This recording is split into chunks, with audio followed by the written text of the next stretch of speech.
ਹੁਣ ਸਾਡੇ ਬਹੁਤ ਹੀ ਸਤਿਕਾਰਯੋਗ ਪੰਥ ਦਾ ਵਿਦਵਾਨ ਢਾਡੀ ਜਥਾ ਗਿਆਨੀ ਭੁਪਿੰਦਰ ਸਿੰਘ ਜੀ ਪ੍ਰੀਤ ਪਾਰਸਮਣੀ ਅਤੇ ਉਹਨਾਂ ਦੇ ਸਾਥੀ ਆਪ ਜੀ ਨਾਲ ਢਾਡੀ ਵਾਰਾਂ ਦੀ ਸਾਂਝ ਪਾਉਣਗੇ ਜੀ। ਪਿਆਰ ਨਾਲ ਫਤਿਹ ਬੁਲਾਓ ਜੀ। ਵਾਹਿਗੁਰੂ ਜੀ ਕਾ ਖਾਲਸਾ ਵਾਹਿਗੁਰੂ ਜੀ ਕੀ ਫਤਿਹ।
ਵਾਹਿਗੁਰੂ ਜੀ ਵਾਹਿਗੁਰੂ ਸਤਿਨਾਮ ਸ੍ਰੀ ਵਾਹਿਗੁਰੂ ਵਾਹਿਗੁਰੂ ਜੀ ਵਾਹਿਗੁਰੂ ਵਾਹਿਗੁਰੂ ਵਾਹਿਗੁਰੂ ਜੀ ਵਾਹਿਗੁਰੂ ਸਤਿਨਾਮ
ਸ੍ਰੀ ਵਾਹਿਗੁਰੂ।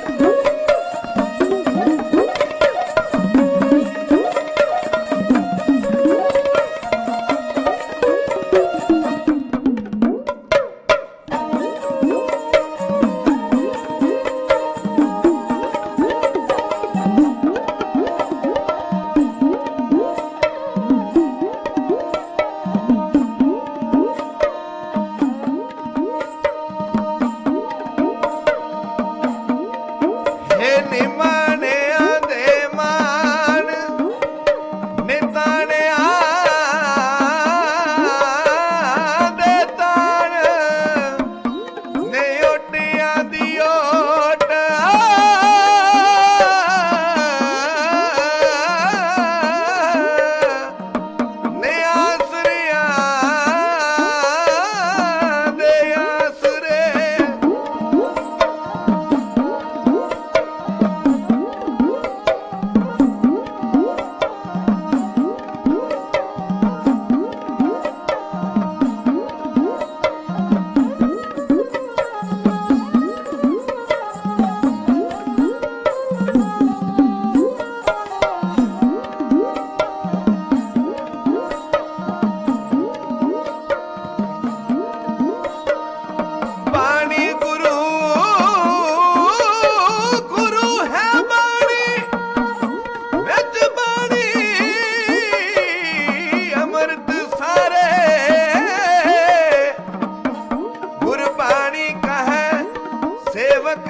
माने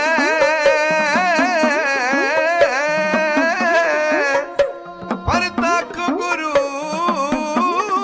निस्तारे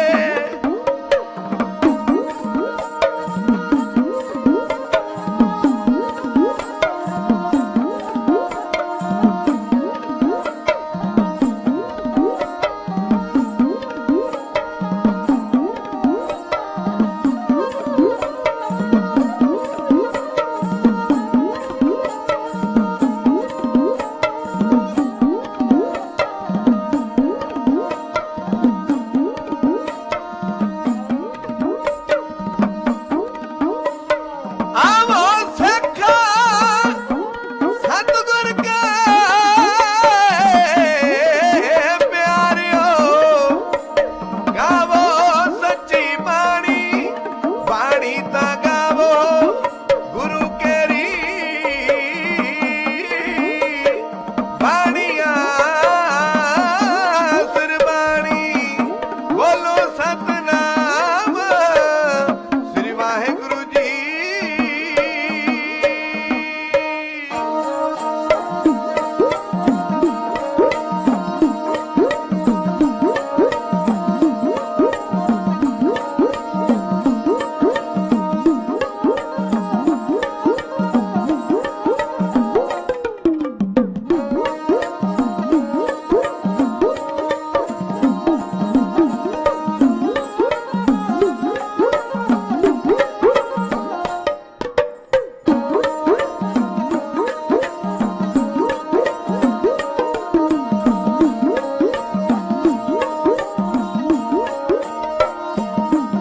इस रंगली दुनिया ते इस रंगली दुनिया ते बंदिया वार वार नहीं आना पर अमृत बाणी तू जे बंदिया जीवन सफल बनाना इस रंगली दुनिया ते बंदिया वार वार नहीं आना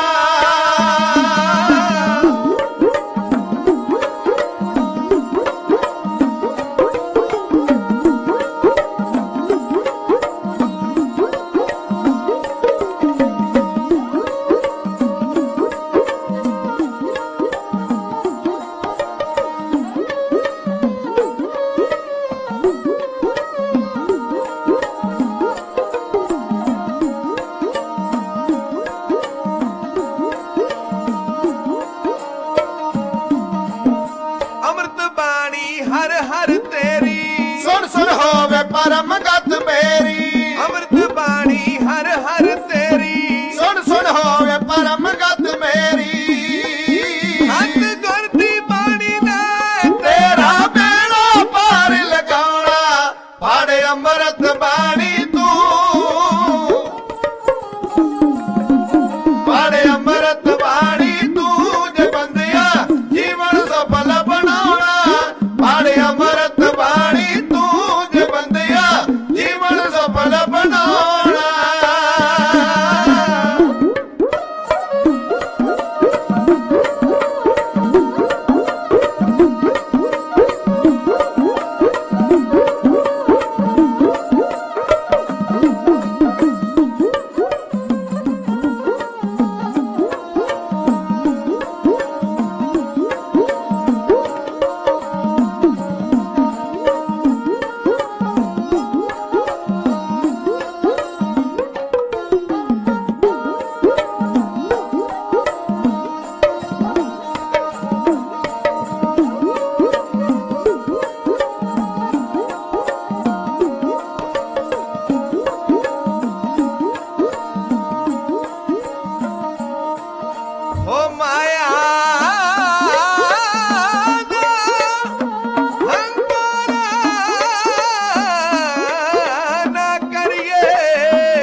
ਅੰਮ੍ਰਿਤ ਬਾਣੀ ਤੂੰ ਜੇ ਬੰਦਿਆ ਜੀਵਨ ਸਫਲ ਬਣਾਉਣਾ ਪਾੜੇ ਅੰਮ੍ਰਿਤ ਬਾਣੀ ਤੂੰ ਜੇ ਬੰਦਿਆ ਜੀਵਨ ਸਫਲ ਬਣਾਉਣਾ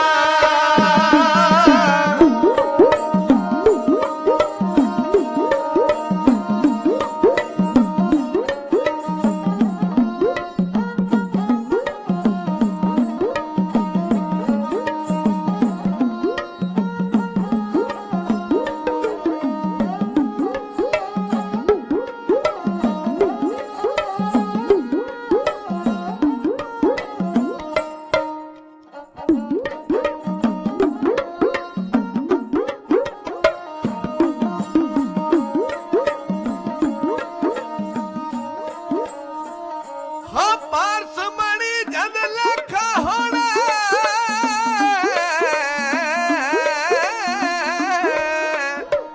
ਕਿਸੇ ਨੀ ਤੇਰੇ ਨਾਲ ਖਲੋਣਾ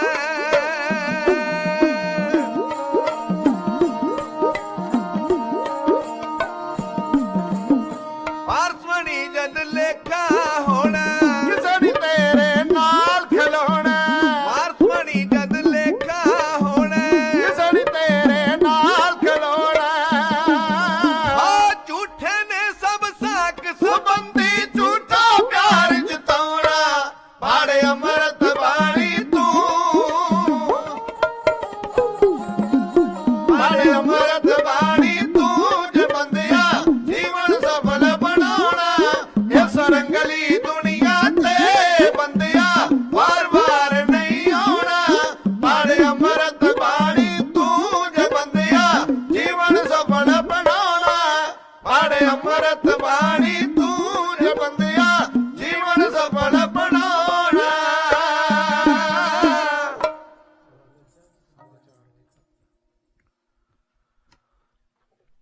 ਗਿਆਨ ਧਿਆਨ ਕਿਛ ਕਰਮ ਨਾ ਜਾਣਾ ਸਾਰ ਨਾ ਜਾਣਾ ਤੇਰੀ ਸਭ ਤੇ ਵੱਡਾ ਸਤਿਗੁਰ ਨਾਨਕ ਜਿਨ ਕਲ ਰਾਖੀ ਮੇਰੀ ਜੁਗੋ ਜੁਗਾ ਟਲ ਸ਼ਬਦ ਗੁਰੂ ਪ੍ਰਤਾਖ ਗੁਰੂ ਪੂਰਾ ਗੁਰੂ ਸਮਰੱਥ ਗੁਰੂ ਸਾਹਿਬ ਸਤਿਗੁਰੂ ਸ੍ਰੀ ਗੁਰੂ ਗ੍ਰੰਥ ਸਾਹਿਬ ਜੀ ਦੀ ਹਜ਼ੂਰੀ ਵਿੱਚ ਜੁੜ ਕੇ ਬੈਠੀ ਗੁਰੂ ਕੀ ਸੰਗਤ ਜੀ ਰਸਨਾ ਪਵਿੱਤਰ ਕਰਿਓ ਆਖਿਓ ਸਤਨਾਮ ਸ੍ਰੀ ਵਾਹਿਗੁਰੂ ਸਾਹਿਬ ਜੀ ਨੇ ਰਹਿਮਤ ਕੀਤੀ ਹੈ ਦੁਪਹਿਰ ਦੇ ਦੀਵਾਨ ਬਖਸ਼ਿਸ਼ ਹੋਏ ਨੇ ਆਪ ਜੀ ਨੇ ਗੁਰੂ ਕੀ ਬਾਣੀ ਦਾ ਕੀਰਤਨ ਸਰਵਣ ਕੀਤਾ ਹੈ ਉੱਥੇ ਹੀ ਬਾਣੀਆਂ ਕਹਾਣੀਆਂ ਪੁੱਤ ਸਪੁੱਤ ਕਰੇਨ ਦੇ ਮਹਾਂਵਾਕ ਅਨੁਸਾਰ ਮੀਰੀ ਪੀਰ ਦੇ ਮਾਲਕ ਸਤਿਗੁਰੂ ਸ੍ਰੀ ਗੁਰੂ ਹਰਗੋਬਿੰਦ ਸਾਹਿਬ ਸੱਚੇ ਪਾਤਸ਼ਾਹ ਜੀ ਦੀ ਸਾਜੀ ਨਿਵਾਜੀ ਢਾਡੀ ਕਲਾ ਦੇ ਨਾਲ ਇਤਿਹਾਸ ਢਾਡੀ ਵਾਰਾਂ ਦੇ ਰਾਹੀਂ ਸਰਵਣ ਕਰਦੇ ਹੋ ਝੁਕਾਇਓ ਸੀਸ ਸਾਹਿਬ ਸਤਿਗੁਰੂ ਸ੍ਰੀ ਗੁਰੂ ਨਾਨਕ ਦੇਵ ਸਾਹਿਬ ਸੱਚੇ ਪਾਤਸ਼ਾਹ ਜੀ ਦੇ ਗੁਰ ਇਤਿਹਾਸ ਵਿੱਚੋਂ ਆਪ ਜੀ ਦੇ ਨਾਲ ਪ੍ਰਸੰਗ ਦੀ ਸਾਂਝ ਕੀਤੀ ਜਾਏ ਇਕਾਗਰਤਾ ਬਣਾਉਂਦੇ ਹੋਏ ਆਖਿਓ ਜੀ ਵਾਹਿਗੁਰੂ ਜੀ ਕਾ ਖਾਲਸਾ ਵਾਹਿਗੁਰੂ ਜੀ ਕੀ ਫਤਿਹ। ਮੇਰੇ ਸਾਹਿਬ ਪਾਤਸ਼ਾਹ ਜੀ ਦਾ ਪਾਵਨ ਪਵਿੱਤਰ ਬਚਨ ਹੈ ਕਲ ਕਾਤੀ ਰਾਜੇ ਕਸਾਈ ਧਰਮ ਪੰਖ ਕਰ ਉੱਡ ਰਿਆ ਕੂੜ ਅਮਾਵਸ ਸੱਚ ਚੰਦਰਮਾ ਦੀਸੇ ਨਹੀਂ ਕਹਿ ਚੜਿਆ। ਜਦੋਂ ਪਾਪਾਂ ਦਾ ਧੁੰਦ ਗੁਬਾਰ ਇੰਨਾ ਜ਼ਿਆਦਾ ਸੀ ਸੱਚ ਦਾ ਚੰਦਰਮਾ ਕਿਤੇ ਨਜ਼ਰ ਨਹੀਂ ਸੀ ਆਉਂਦਾ ਹਾਲਾਤ ਇਹ ਵਾਪਰ ਚੁੱਕੇ ਸਨ ਇਸ ਕਲਯੁਗ ਮੈਂ ਕਰਮ ਧਰਮ ਨਾ ਕੋਈ ਕਲੀ ਕਾ ਜਨਮ ਚੰਡਾਲ ਕੇ ਕਰ ਹੋਈ।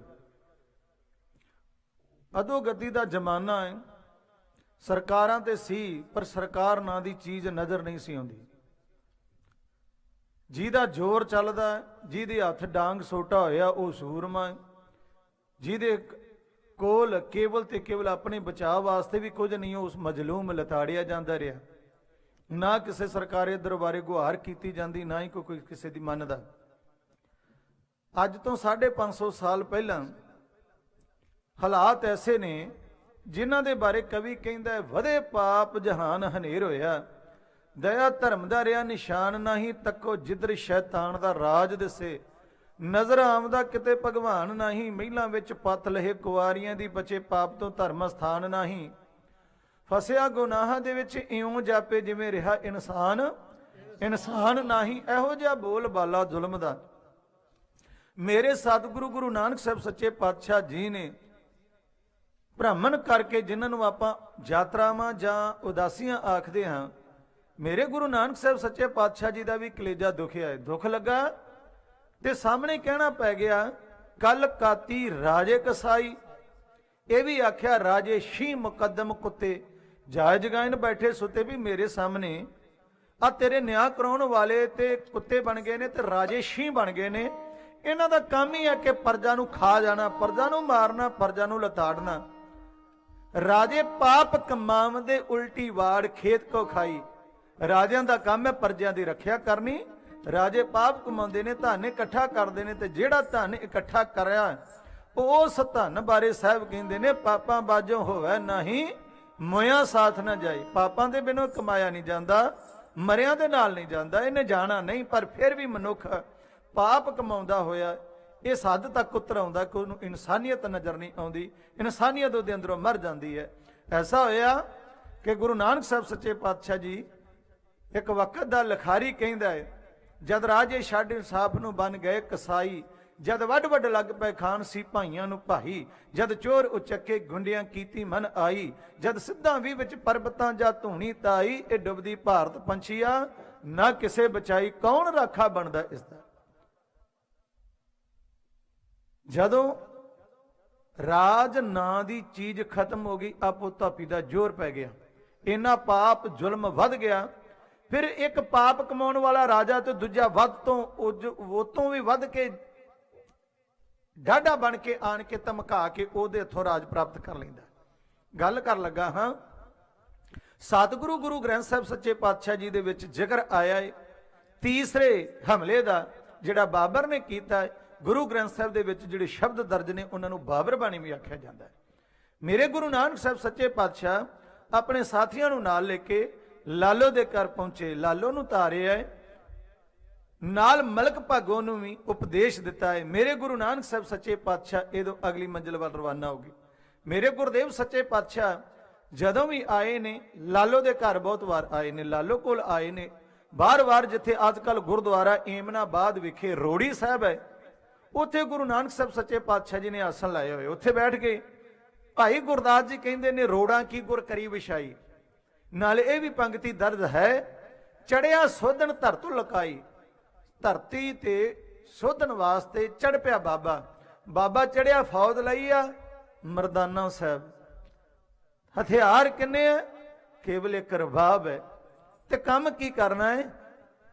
ਜ਼ੁਲਮ ਦਾ ਨਾਸ਼ ਕਰਨਾ ਹੈ, ਜ਼ਾਲਮਾਂ ਨੂੰ ਰੋਕਣਾ ਹੈ, ਰਾਖਸ਼ਾਂ ਨੂੰ ਦੇਵਤੇ ਬਣਾਉਣਾ ਹੈ, ਠੱਗਾਂ ਨੂੰ ਸੱਜਣ ਬਣਾਉਣਾ ਹੈ।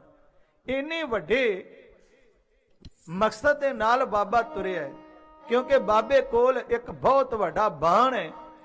ਉਸ ਦੇ ਅੱਗੇ ਬੜੇ ਬੜੇ ਦਲੇਰ ਵੀ ਨਹੀਂ ਟਿਕ ਸਕੇ, ਜਿਸ ਦੇ ਬਾਰੇ ਸਾਹਿਬ ਆਖਦੇ ਨੇ, ਕਬੀਰ ਸਤਿਗੁਰ ਸੂਰਮੇ ਬਾਹਿਆ ਬਾਣ ਜੋ ਏਕ, ਲਾਗਤ ਹੀ ਪਏ ਗਿਰ ਪਰਿਆ, ਪਰਾ ਕਰੇ ਜੇ ਸ਼ੇਕ। ਉਹ ਕਲੇਜੇ ਚ ਐਸਾ ਸ਼ੇਕ ਪਾ ਦਿੰਦਾ ਕਿ ਬਹੁਤੀਆਂ ਫੌਜਾਂ ਦੀ ਲੋੜ ਨਾ ਰਹੀ, ਕਿਸੇ ਤਲਵਾਰਾਂ ਦੀ ਲੋੜ ਨਾ ਰਹੀ। ਤਲਵਾਰਾਂ ਵਾਲਿਆਂ ਨੂੰ ਵੀ ਬਾਬੇ ਨੇ ਸਨਮੁਖ ਹੋਇਆ ਹੈ, ਤਲਵਾਰਾਂ ਵਾਲਿਆਂ ਨੂੰ ਉਪਦੇਸ਼ ਦਿੱਤਾ ਹੈ। ਤੇ ਜਿਹੜੇ ਜ਼ੁਲਮ ਕਰਦੇ ਸਨ, ਹੰਕਾਰੀ ਸਨ, ਵਲੀਆਂ ਦੇ ਵੱਲ ਛੜ ਕੱਢੇ ਨੇ। ਬੜੇ ਬੜੇ ਹਮਜ਼ਾ ਗੌਸ ਵਰਗੇ ਪੀਰ ਬਾਬੇ ਦੇ ਚਰਨਾਂ ਤੇ ਆਣ ਚੁੱਕੇ ਨੇ। ਅੱਜ ਬਾਬਾ ਇਲਾਕੇ ਦੇ ਹਾਲਾਤ ਵੇਖ ਕੇ ਪਹੁੰਚਾ ਤੇ ਭਾਈ ਗੁਰਦਾਸ ਜੀ ਕਹਿੰਦੇ ਨੇ, ਬਾਬਾ ਦੇਖਿਆ ਧਿਆਨ ਧਾਰ ਜਲਤੀ ਸਭ ਪ੍ਰਿਥਵੀ ਦਿਸ ਆਈ।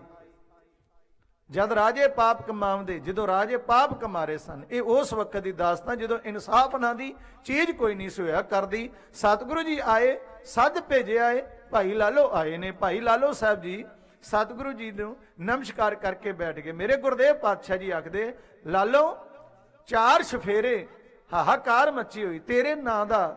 ਤੇਰਾ ਜਿਹੜਾ ਮੁਨਸ਼ੀ ਸੀਗਾ, ਉਸ ਮਲਕ ਭਾਗੋ ਤੇ ਹੋਰ ਇਲਾਕੇ ਦਾ ਕੀ ਹਾਲ ਹੈ? ਹੁਣ ਇਲਾਕੇ ਦੇ ਹਾਲਾਤ ਬਿਆਨ ਕਰਦੇ ਹੋਇਆ ਹੱਥ ਜੋੜ ਕੇ ਲਾਲੋ ਕੁਝ ਕਹਿੰਦਾ ਹੈ, ਪਰ ਹੱਥ ਜੋੜਦਿਆਂ ਸਾਰ ਅੱਖਾਂ 'ਚ ਨਮੀ ਆ ਗਈ ਹੈ, ਦਿਲ 'ਚ ਹਮਦਰਦੀ ਹੈ, ਕੋਈ ਦਰਦ ਜਾਗ ਪਿਆ ਹੈ।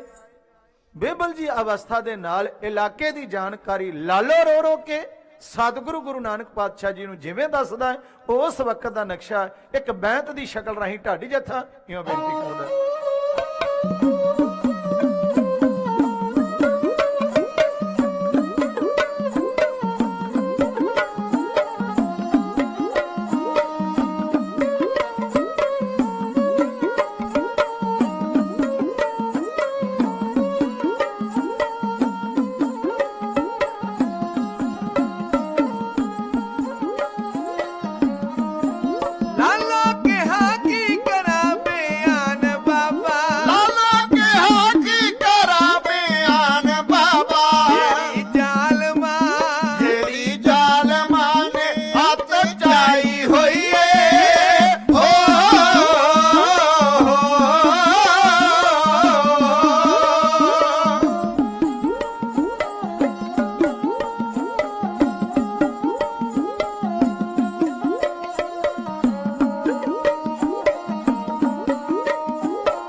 ਕਾਈ ਹੋਈ ਏ ਹੋ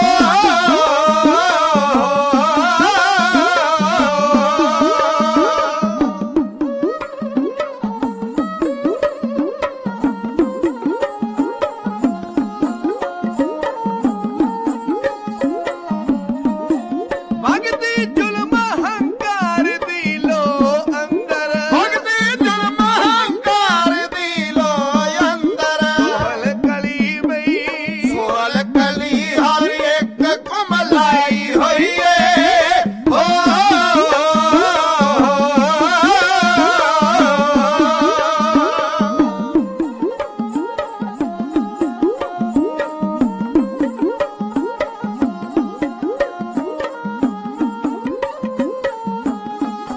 ਹੋ ਚੋਕੇ ਖੂਨ ਹਜ਼ਾਰਾਂ ਨਿਤਾਣਿਆਂ ਦਾ ਸੁਰਖੀ ਬੁੱਲਾਂ ਤੇ ਡਾਡਿਆਂ ਲਾਈ ਹੋਈ ਏ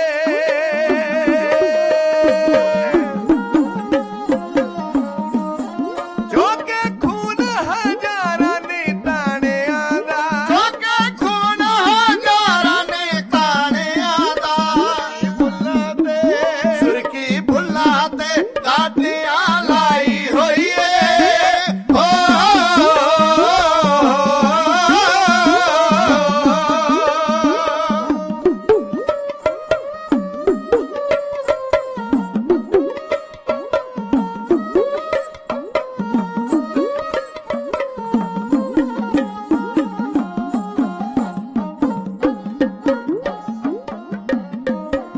ਕਈਆਂ ਜਿਉਂਦਿਆਂ ਜੀਆਂ ਦੀ ਕੱਢ ਚਰਬੀ ਕਈਆਂ ਜਿਉਂਦਿਆਂ ਜੀਆਂ ਦੀ ਘੱਟ ਚਰਬੀ ਕਈਆਂ ਜਿਉਂਦਿਆਂ ਜੀਆਂ ਦੀ ਕੱਢ ਚਰਬੀ ਕਈਆਂ ਜਿਉਂਦਿਆਂ ਜੀਆਂ ਦੀ ਘੱਟ ਚਰਬੀ ਪਹਿਲੀ ਕਿਸੇ ਨੇ ਪਹਿਲੀ ਕਿਸੇ ਨੇ ਜੋਤ ਜਗਾਈ ਹੋਈ ਏ ਹੋ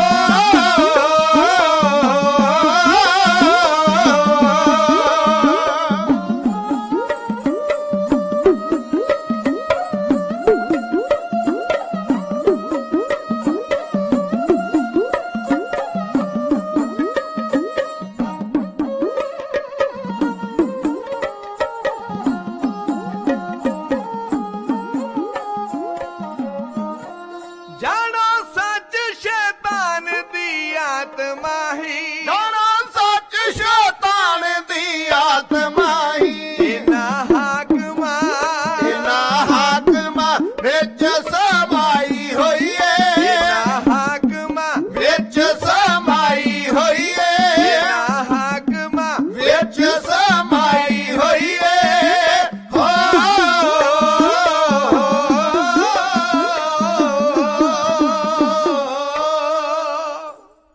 ਆਇਓ ਇਲਾਕੇ ਦੇ ਹਾਲਾਤ ਲਾਲੋ ਨੇ ਰੋ ਰੋ ਕੇ ਬਿਆਨ ਕੀਤੇ।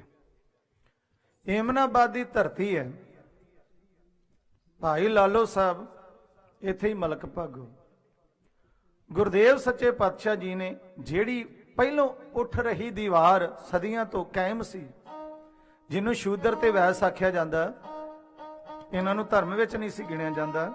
ਸ਼ੂਦਰ ਤਾਂ ਇੰਨਾ ਭੈੜਾ ਲੱਗਦਾ ਸੀ, ਨਾ ਰੱਬ ਦਾ ਨਾਂ ਸੁਣ ਸਕਦਾ ਤੇ ਨਾ ਬੋਲ ਸਕਦਾ, ਨਾ ਗਾ ਸਕਦਾ।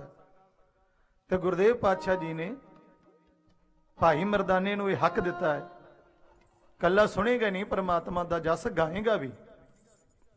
ਏਡੀ ਵੱਡੀ ਦੀਵਾਰ ਨੂੰ ਢੇਗ ਕੇ ਭਾਈ ਮਰਦਾਨਾ ਨੂੰ ਨਾਲ ਲਿਆ ਸੀ। ਤੇ ਅੱਜ ਲਾਲੋ ਇਲਾਕੇ ਦੇ ਰੋ ਰੋ ਕੇ ਹਾਲਾਤ ਬਿਆਨ ਕਰ ਰਿਹਾ ਸੀ।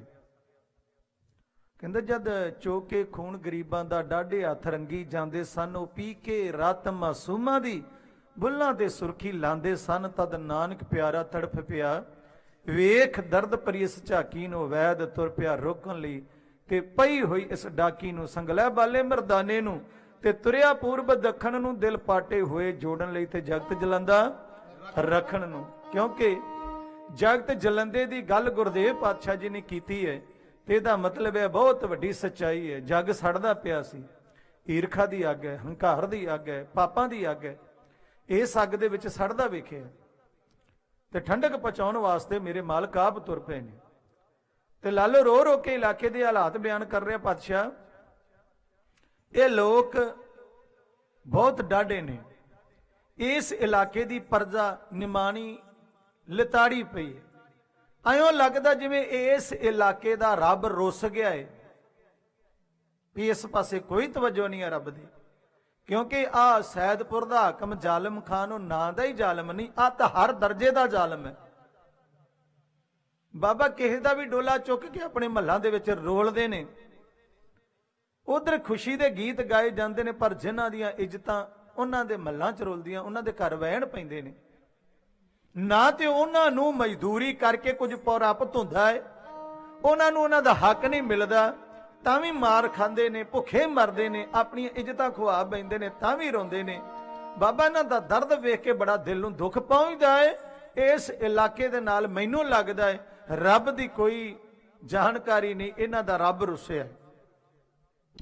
ਇਸ ਗੱਲ ਤੋਂ ਭਲੀ ਭਾਂਤ ਲਾਲੋ ਜਾਣੂ ਹੈ ਕਿ ਪਰਮਾਤਮਾ ਇੱਕ ਹੈ, ਸਾਰਿਆਂ 'ਚ ਰਮਿਆ ਹੈ। ਪਰ ਅਖੀਰ ਦੁਖੀ ਬੰਦਾ ਕਿਸੇ ਦਾ ਦੁੱਖ ਵੇਖ ਕੇ ਕਈ ਵਾਰੀ ਹਾਲਾਤ ਐਸੇ ਵਾਪਰਦੇ ਨੇ, ਅਸੀਂ ਵੀ ਕਹਿ ਸਕਦੇ ਹਾਂ ਵੀ ਸ਼ਾਇਦ ਇਹਨਾਂ ਵਾਸਤੇ ਰੱਬ ਨਹੀਂ, ਇਹਨਾਂ ਨੂੰ ਰੱਬ ਨਜ਼ਰ ਨਹੀਂ ਆਉਂਦਾ, ਰੱਬ ਦਾ ਡਰ ਪਏ ਇਹਨਾਂ ਬੰਦਿਆਂ ਨੂੰ ਕੋਈ ਨਹੀਂ। ਜਦੋਂ ਅਸੀਂ ਆਪਣੀਆਂ ਅੱਖਾਂ ਦੇ ਨਾਲ ਹੁਣ ਵੀ ਵਕਤ ਦੇ ਵਿੱਚ ਮਾੜੇ ਨੂੰ ਮਾਰ ਪੈਂਦੀ ਵੇਖਦੇ, ਐਸਾ ਤੇ ਹੈ ਨਹੀਂ ਕਿ ਜੇ 550 ਸਾਲ ਬੀਤ ਗਿਆ ਤੇ ਉਦੋਂ ਹੀ ਜ਼ੁਲਮ ਹੋ ਰਿਹਾ ਸੀ ਤੇ ਅੱਜ ਧੱਕਾ ਨਹੀਂ। ਅੱਜ ਵੀ ਧੱਕੋਖੋਰੀ ਦਾ ਜ਼ਮਾਨਾ, ਧੱਕੇ ਜੋਰੀ ਦਾ ਜ਼ਮਾਨਾ, ਜ਼ੁਲਮ ਦਾ ਜ਼ਮਾਨਾ ਹੈ। ਅੱਜ ਵੀ ਤਗੜੇ ਦੇ ਜੇਬ ਦੇ ਵਿੱਚ ਇਨਸਾਫ ਹੈ, ਤਗੜੇ ਦਾ ਰਖਵਾਲਾ ਬਣਿਆ ਹੋਇਆ ਕਾਨੂੰਨ ਮਾੜੇ ਨੂੰ ਮਾਰਦਾ ਹੈ। ਲਾਲੋ ਨੇ ਆਪਣਾ ਦਰਦ ਬਿਆਨ ਕੀਤਾ ਪਾਤਸ਼ਾਹ ਇਸ ਇਲਾਕੇ ਦੇ ਨਾਲ ਬਹੁਤ ਬੁਰਾ।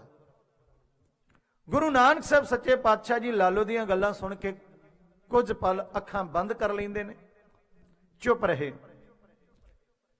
ਲਾਲੋ ਬੈਠੇ ਨੇ, ਲਾਲੋ ਦੇ ਲਾਗੇ ਹੋਰ ਵੀ ਬੈਠੇ ਨੇ, ਪਰਿਵਾਰ ਬੈਠੇ ਨੇ।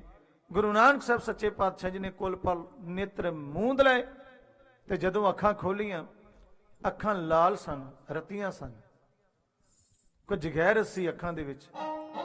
ਚਿਹਰਾ ਅੱਗੇ ਨਾਲੋਂ ਲਾਲ ਭਖਦਾ ਨਜ਼ਰ ਆਇਆ।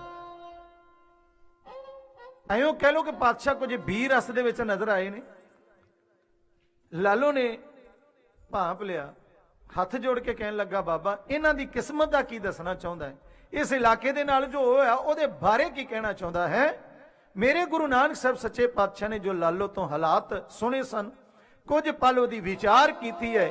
ਵਿਚਾਰ ਤੋਂ ਬਾਅਦ ਮੇਰੇ ਗੁਰੂ ਨਾਨਕ ਸਾਹਿਬ ਸੱਚੇ ਪਾਤਸ਼ਾਹ ਜੀ ਨੇ ਜੋ ਲਾਲੋ ਨੂੰ ਆਖਿਆ ਹੈ, ਆਉਣ ਵਾਲੇ ਸਮੇਂ ਦੀ ਜੋ ਜਾਣਕਾਰੀ ਦਿੱਤੀ ਹੈ, ਉਹ ਇਹਨਾਂ ਸ਼ਬਦਾਂ ਰਾਹੀਂ ਢਾਡੀ ਜੱਥਾ ਐਵੇਂ ਬੇਨਤੀ ਕਰਦਾ ਜੀ।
ਰੋਂਦਾ ਵੀ ਤੂੰ ਰਹਿਣ ਲਾਲਾ ਜਿਉਂਦੇ ਵਿਛੜ ਜਾਣਗੇ।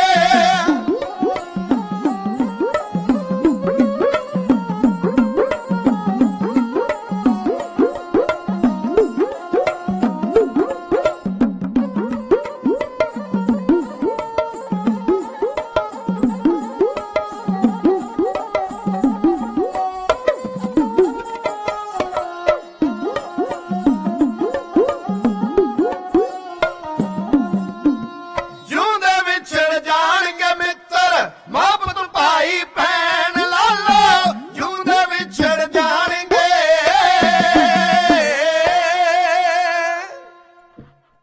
ਗੁਰੂ ਨਾਨਕ ਸਾਹਿਬ ਸੱਚੇ ਪਾਤਸ਼ਾਹ ਜੀ ਲਾਲੋ ਨੂੰ ਸੰਬੋਧਨ ਕਰਕੇ ਆਖਣ ਲੱਗੇ, ਲਾਲੋ ਬਹੁਤੀ ਦੇਰ ਨਹੀਂ। ਲਾਲੋ ਕਦੇ ਪਾਣੀ ਦੇ ਵਿੱਚ ਮੱਛੀਆਂ ਤਰਦੀਆਂ ਵੇਖੀਆਂ? ਹਾਂ ਪਾਤਸ਼ਾਹ, ਬਸ ਇਸੇ ਤਰੀਕੇ ਨਾਲ ਹੀ ਆ ਜਿਹੜੇ ਗਰੀਬਾਂ ਦੀਆਂ ਇੱਜ਼ਤਾਂ ਦੇ ਨਾਲ ਖੇਡਦੇ ਨੇ, ਆਪਣੇ ਮਹੱਲਾਂ ਦੇ ਵਿੱਚ ਰੰਗਰਲੀਆਂ ਮਨਾਉਂਦੇ ਨੇ। ਹੁਣ ਇਹਨਾਂ ਦਾ ਵੀ ਬਾਪ ਚੜ ਕੇ ਆ ਰਿਹਾ ਹੈ, ਉਹਦੀ ਤਲਵਾਰ ਚੱਲੇਗੀ, ਇਹਨਾਂ ਦੀਆਂ ਲਾਸ਼ਾਂ ਲਹੂ ਦੇ ਵਿੱਚ ਤੈਨੂੰ ਮੱਛੀਆਂ ਵਾਂਗ ਤੈਰਦੀਆਂ ਨਜ਼ਰ ਆਉਣਗੀਆਂ। ਜਿਹੜੀਆਂ ਮੱਛੀਆਂ ਪਾਣੀ ਵਿੱਚ ਤੈਰਦੀਆਂ ਤੂੰ ਵੇਖੀਆਂ ਨੇ, ਬਿਲਕੁਲ ਇਸੇ ਤਰੀਕੇ ਨਾਲ ਇਹਨਾਂ ਦੀਆਂ ਲਾਸ਼ਾਂ ਪਾਣੀ ਦੇ ਲਹੂ ਦੇ ਵਿੱਚ ਤੁਰਦੀਆਂ ਨਜ਼ਰ ਆਉਣਗੀਆਂ। ਇੱਥੇ ਬਹੁਤ ਵੱਡੀ ਕਤਲੋਗਾਰਦ ਮਚੇਗੀ, ਬੜਾ ਵੱਡਾ ਕਤਲੋਗਾਰਦ ਹੋਵੇਗੀ, ਬੜਾ ਵੱਡਾ ਡਾਢਾ ਜਰਨੈਲ ਚੜ ਕੇ ਆ ਰਿਹਾ, ਤਲਵਾਰ ਦੀ ਧਾਰ ਲੰਘਾ ਦੇਵੇਗਾ, ਘਬਰਾਉਣ ਦੀ ਲੋੜ ਨਹੀਂ। ਸੁਣ ਕੇ ਲਾਲੋ ਦੇ ਪੈਰਾਂ ਥੱਲੇ ਜ਼ਮੀਨ ਨਿਕਲੀ ਕਿ ਪਹਿਲੋਂ ਇਸ ਇਲਾਕੇ ਦਾ ਰੱਬ ਰੁੱਸਿਆ ਸੀ, ਹੁਣ ਗੁਰੂ ਨਾਨਕ ਪਾਤਸ਼ਾਹ ਕਹਿ ਰਹੇ ਨੇ ਅਜੀ ਹੋਰ ਤਲਵਾਰ ਚਲੇਗੀ। ਬਾਬਾ ਕੀ ਗੱਲ ਇਹਨਾਂ ਨੂੰ ਸਰਾਫ ਦੇ ਰਿਹਾ? ਯਾਦ ਰੱਖਣਾ, ਇਤਿਹਾਸ ਦਾ ਕਰਤਾ ਇਸ ਗੱਲ ਨੂੰ ਚੰਗੀ ਤਰ੍ਹਾਂ ਲਿਖਦਾ ਹੈ। ਜਿਹੜੇ ਤਪ ਕਰਕੇ ਤਪ ਗਏ ਸਨ, ਸਰਾਫ ਉਹਨਾਂ ਲੋਕਾਂ ਨੇ ਦਿੱਤੇ। ਜਿਹੜੇ ਲੋਕ ਤਪਸਵੀ ਤਪ ਕਰਦੇ ਹੋਏ ਇੰਨਾ ਜ਼ਿਆਦਾ ਕ੍ਰੋਧ ਵਿੱਚ ਜਾਂ ਗੁੱਸੇ ਵਿੱਚ ਆ ਜਾਂਦੇ ਸਨ, ਉਹਨਾਂ ਦਾ ਕੰਮ ਸੀ ਸਰਾਫ ਦੇਣਾ, ਔਰ ਉਹ ਸਰਾਫ ਦੇ ਦਿਆ ਕਰਦੇ ਸਨ। ਉਹਨਾਂ ਦੇ ਸਰਾਫ ਵੀ ਲੱਗੇ, ਪਰ ਗੁਰੂ ਨਾਨਕ ਸਾਹਿਬ ਸੱਚੇ ਪਾਤਸ਼ਾਹ ਕਹਿੰਦੇ ਸਰਾਫ ਦੇਣ ਵਾਲਿਆਂ ਦਾ ਕੰਮ ਹੋਰ ਸੀ, ਮੈਂ ਸਰਾਫ ਨਹੀਂ ਦੇ ਰਿਹਾ। ਕਿਵੇਂ ਪਤਾ ਲੱਗੇ? ਪਹਿਲੇ ਤਪੀਆਂ ਨੇ ਵੀ ਸਰਾਫ ਦਿੱਤੇ। ਦੁਆਪਰ ਯੁੱਗ ਦੀ ਕਹਾਣੀ ਆਉਂਦੀ ਹੈ, ਜਿਹੜੀ ਅਕਸਰ ਤੁਸੀਂ ਜਾਣਦੇ ਹੋ, ਜਿਹਨੂੰ ਮਹਾਭਾਰਤ ਦੇ ਵਿੱਚ ਪੜ੍ਹਿਆ ਜਾ ਸਕਦਾ ਹੈ। ਗੁਰੂ ਗ੍ਰੰਥ ਸਾਹਿਬ ਜੀ ਦੇ ਵਿੱਚ ਉਸ ਰਿਸ਼ੀ ਦਾ ਨਾਮ ਦਰਜ ਹੈ, ਉਹਦਾ ਨਾਮ ਹੈ ਦੁਰਭਾਸ਼ਾ ਰਿਸ਼ੀ।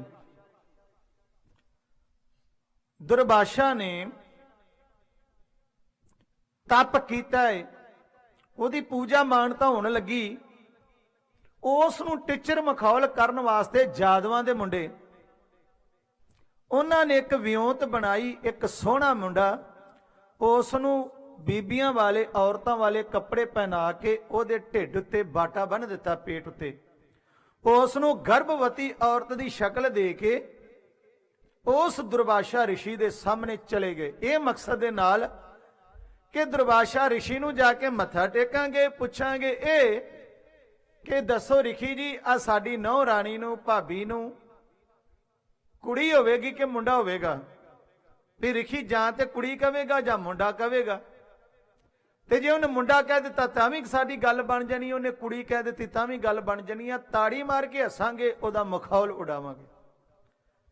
ਏਡੇ ਵੱਡੇ ਰਿਸ਼ੀ ਨੂੰ ਜਾਣਦੇ ਹੋਇਆਂ ਵੀ ਉਹਦਾ ਮਜ਼ਾਕ, ਉਹਦਾ ਨਰਾਦਰ ਕਰਨ ਵਾਸਤੇ ਮੁੰਡਿਆਂ ਨੇ ਖੇਡ ਰਚ ਲਈ। ਅਣਜਾਣ ਮੁੰਡਿਆਂ ਨੇ ਖੇਡ ਰਚੀ, ਪਹੁੰਚੇ ਨੇ ਦੁਰਭਾਸ਼ਾ ਰਿਸ਼ੀ ਦੇ ਕੋਲ, ਜਾ ਕੇ ਆਖਿਆ ਰਿਸ਼ੀ ਜੀ ਆ ਦੱਸਿਓ, ਸਾਡੀ ਆ ਨਵੀਂ ਵਿਆਹੀ ਕੁੜੀ ਹੈ, ਇਹ ਗਰਭਵਤੀ, ਇਹਨੂੰ ਕੀ ਹੋਵੇਗਾ? ਉਸ ਰਿਸ਼ੀ ਨੇ ਆਖਿਆ ਇਹਦੇ ਪੇਟ ਤੋਂ ਲੋਹੂ ਪੈਦਾ ਹੋਵੇਗਾ, ਜਿਹੜਾ ਤੁਹਾਡਾ ਜਾਦਵਾਂ ਦੀ ਕੁੱਲ ਹੀ ਨਾਸ ਕਰਕੇ ਰੱਖ ਦੇਵੇਗਾ। ਪਤਾ ਲੱਗਾ ਭਗਵਾਨ ਕ੍ਰਿਸ਼ਨ ਨੂੰ, ਕਮਲਿਓ ਕੀ ਕਰ ਆਏ ਜੇ? ਕਹਿੰਦੇ ਰਿਸ਼ੀ ਦੇ ਕੋਲ ਆ ਗਏ ਸਾਂ, ਬੱਚਿਆਂ ਨੇ ਮਜ਼ਾਕ ਕੀਤਾ ਸੀ, ਪਰ ਰਿਸ਼ੀ ਨੇ ਐਡਾ ਵੱਡਾ ਬਚਨ ਕਰ ਦਿੱਤਾ। ਕਹਿੰਦੇ ਕੀ ਕਰੀਏ? ਕਹਿੰਦੇ ਉਹਨੂੰ ਇਸ ਨੂੰ ਘਸਾਓ। ਇੰਨਾ ਘਸਾਇਆ, ਉਹਦਾ ਪਾਊਡਰ ਬਣਾ ਦਿੱਤਾ ਗਿਆ। ਘਸਾ ਘਸਾ ਕੇ ਉਸ ਨੂੰ ਉਹ ਪਾਊਡਰ ਸਰਯੂ ਨਦੀ ਦੇ ਕਿਨਾਰੇ ਖਿਲਾਰ ਦਿੱਤਾ ਗਿਆ, ਤੇ ਜਿੰਨਾ ਘਸਾਉਂਦਿਆਂ ਘਸਾਉਂਦਿਆਂ ਹੱਥ ਦੇ ਵਿੱਚ ਰਹਿ ਗਿਆ ਨਾ ਉਹ ਲੋਹਾ, ਉਹਨਾਂ ਨੇ ਪਾਣੀ ਵਿੱਚ ਸੁੱਟ ਦਿੱਤਾ। ਪਾਣੀ ਵਿੱਚ ਸੁੱਟਿਆ, ਉਹ ਕਿਸੇ ਮੱਛੀ ਨੇ ਨਿਗਲ ਲਿਆ। ਮੱਛੀ ਮਛੇਰੇ ਦੇ ਹੱਥ ਆ ਗਈ। ਮੱਛੀਆਂ ਵਾਲੇ ਨੇ ਮੱਛੀ ਨੂੰ ਪਾੜਿਆ, ਉਹਦੇ ਵਿੱਚੋਂ ਕਿੱਲ ਨਿਕਲ ਆਇਆ। ਤੁਸੀਂ ਉਹ ਸ਼ਿਕਾਰੀ, ਉਸ ਨੇ ਆਪਣੇ ਤੀਰ ਦੀ ਨੋਕ ਤੇ ਲਾ ਲਿਆ। ਤੀਰ ਦੀ ਨੋਕ ਤੇ ਲੱਗਾ ਹੈ। ਭਗਵਾਨ ਕ੍ਰਿਸ਼ਨ ਜੰਗਲ ਦੇ ਵਿੱਚ ਆਰਾਮ ਕਰ ਰਹੇ ਸਨ। ਜਿਵੇਂ ਆਮ ਕਰਕੇ ਬੰਦਾ ਲੰਮੇ ਪਿਆ ਹੋਇਆ ਲੱਤ ਤੇ ਦੂਸਰੀ ਲੱਤ ਰੱਖਣ ਲੱਗਾ, ਗੋਡਾ ਟੇਢਾ ਕਰਕੇ ਪੈਰ ਉੱਚਾ ਕਰ ਲੈਂਦਾ ਹੈ। ਉਹ ਦੂਰੋਂ ਨਜ਼ਰ ਆਇਆ, ਨਿਸ਼ਾਨਾ ਉੱਤੇ ਮਾਰਿਆ ਸ਼ਿਕਾਰੀ ਨੇ। ਹਿੰਦੂ ਮਤ ਦੇ ਗ੍ਰੰਥ ਦਾ ਇਹ ਹਵਾਲਾ ਹੈ ਕਿ ਭਗਵਾਨ ਕ੍ਰਿਸ਼ਨ ਦੇ ਪੈਰਾਂ ਦੇ ਵਿੱਚ ਪਦਮ ਦਾ ਨਿਸ਼ਾਨ ਸੀ, ਜਿਨੇ ਚਮਕ ਦਿੱਤੀ। ਉਸ ਚਮਕ ਨੂੰ ਵੇਖ ਕੇ ਸ਼ਿਕਾਰੀ ਨੇ ਤੀਰ ਖਿੱਚ ਦਿੱਤਾ ਤੇ ਉਹ ਜਾਦੂਆਂ ਦੇ ਆਖਰੀ ਸਨ, ਇਸ ਕਰਕੇ ਉਹਨਾਂ ਦੇ ਉਹ ਪੈਰ 'ਚ ਵੱਜਾ। ਤੇ ਜਦੋਂ ਕੋਲ ਗਿਆ ਸ਼ਿਕਾਰੀ ਬੜੀਆਂ ਮੁਆਫੀਆਂ ਮੰਗਣ ਲੱਗਾ। ਕ੍ਰਿਸ਼ਨ ਆਖਿਆ, ਨਹੀਂ, ਐਸਾ ਤੇਰਾ ਕੋਈ ਗੁਨਾਹ ਨਹੀਂ, ਇਹ ਐਸਾ ਹੋਣਾ ਸੀ। ਕਿਉਂ? ਕਿਉਂਕਿ ਦੁਰਭਾਸ਼ਾ ਰਖੀ ਦਾ ਬਚਨ ਪੂਰਾ ਹੋਣਾ ਸੀ। ਇਧਰੋਂ ਉਸ ਤੀਰ ਦੇ ਕਾਰਨ ਦੁਨੀਆ ਤੋਂ ਭਗਵਾਨ ਕ੍ਰਿਸ਼ਨ ਚਲੇ ਗਏ ਤੇ ਜਿਹੜੇ ਮਹਾਭਾਰਤ ਦਾ ਯੁੱਧ ਜਿੱਤ ਕੇ ਸਾਰਾ ਕੁਝ ਪ੍ਰਾਪਤ ਕਰਕੇ ਅਖੀਰ ਲੱਭਾ ਕੁਛ ਨਹੀਂ। ਕੀ ਪ੍ਰਾਪਤ ਹੋਇਆ? ਹੱਥ ਖਾਲੀ ਦੇ ਖਾਲੀ ਸਨ। ਸਰਿਓ ਨਦੀ ਦੇ ਕਿਨਾਰੇ, ਉੱਥੇ ਜਿੱਥੇ ਉਹ ਲੋਹੂ ਦੀ ਇੱਕ ਉਹਨਾਂ ਨੇ ਰਾਖ ਬਣਾ ਕੇ ਉਸ ਨੂੰ ਭੋਰ ਕੇ ਉਹਨੂੰ ਉਡਾਇਆ ਸੀ, ਉਹਨਾਂ ਝਾੜੀਆਂ ਦੇ ਉੱਪਰ ਪਿਆ। ਸ਼ਰਾਬੀ ਹੋਏ, ਰੱਜ ਕੇ ਆਪੋ ਵੇਦੀ ਲੜੇ, ਇੱਕ ਦੂਜੇ ਨੂੰ ਝਾੜੀਆਂ ਮਾਰਦੇ ਮਾਰਦੇ ਉੱਥੇ ਹੀ ਮਰ ਗਏ। ਉਹਨਾਂ ਸਾਰਿਆਂ ਦੀ ਕਹਾਣੀ ਖਤਮ ਹੋ ਗਈ। ਗੁਰਬਾਣੀ 'ਚ ਦਰਜ ਹੈ, ਦੁਰਭਾਸ਼ਾ ਸਿਉ ਕਰਤ ਠਗੌਰੀ। ਠਗੌਰੀ ਛਲ ਕਰਨਾ, ਠੱਗੀ ਕਰਨੀ। ਦੁਰਭਾਸ਼ਾ ਸਿਉ ਕਰਤ ਠਗੌਰੀ ਜਾਦਵ, ਇਹ ਫਲ ਪਾਏ। ਉਹਨਾਂ ਨੂੰ ਫਲ ਇਹ ਮਿਲਿਆ ਕਿ ਉਹਨਾਂ ਦਾ ਰਿਹਾ ਕੁਝ ਨਹੀਂ। ਤੇ ਜਦੋਂ ਰਿਖੀ ਤਪ ਜਾਂਦੇ ਨੇ, ਉਹਨਾਂ ਨੂੰ ਸਤਾਉਂਦੇ ਨੇ ਕੋਈ, ਤੇ ਉਹ ਸਰਾਫ ਦੇ ਦਿੰਦੇ ਨੇ। ਸ਼ਾਇਦ ਲਾਲੂ ਨੇ ਆਖਿਆ, ਬਾਬਾ ਸਰਾਫ ਦੇਣ ਲੱਗਾ। ਗੁਰੂ ਨਾਨਕ ਪਾਤਸ਼ਾਹ ਕਹਿੰਦੇ, ਮੈਂ ਲਾਲੋ ਸਰਾਫ ਨਹੀਂ ਦੇ ਰਿਹਾ, ਜੈਸੀ ਮੈਂ ਆਵੇ ਖਸਮ ਕੀ ਬਾਣੀ, ਤੈਸੜਾ ਕਰੀ ਗਿਆਨ ਵੇ ਲਾਲੋ। ਪਾਪ ਕੀ ਜੰਜ ਲੈ ਕਾਬਲੋਂ ਧਾਇਆ, ਜੋਰੀ ਮੰਗਿਆ ਦਾਨ ਵੇ ਲਾਲੋ। ਸ਼ਰਮ ਧਰਮ ਦੋ ਛੱਪ ਖਲੋਏ, ਕੂੜ ਫਿਰਿਆ ਪ੍ਰਧਾਨ ਵੇ ਲਾਲੋ। ਕਾਜੀਆਂ ਬਾਹਮਣਾ ਕੀ ਗੱਲ ਥਕੀ, ਅਗਤ ਪੜੇ ਸੈਤਾਨ ਵੇ ਲਾਲੋ। ਮੁਸਲਮਾਨੀਆਂ ਪੜੇ ਕਤੇਬਾ, ਕਸ਼ਟ ਮੈਂ ਕਰੇ ਖੁਦਾਏ ਵੇ ਲਾਲੋ। ਜਾਤ ਸਨਾਤੀ ਹੋਰ ਹਿੰਦਵਾਨੀਆਂ, ਇਹ ਵੀ ਲੇਖੇ ਲਾਏ ਵੇ ਲਾਲੋ। ਖੂਨ ਕੇ ਸੋਹਲੇ ਗਾਵੀਏ, ਨਾਨਕ ਰਤ ਕਾ ਕੁੰਗੂ ਪਾਏ ਵੇ ਲਾਲੋ। ਲਾਲੋ ਮੈਂ ਆਪ ਨਹੀਂ ਕੁਝ ਕਹਿ ਰਿਹਾ ਹਾਂ, ਇਹ ਕਹਿ ਰਿਹਾ ਹਾਂ, ਸਾਹਿਬ ਕੇ ਗੁਣ ਨਾਨਕ ਗਾਵੇ, ਮਾਸਪੁਰੀ ਵਿੱਚ ਆਖ ਮਸੋਲਾ।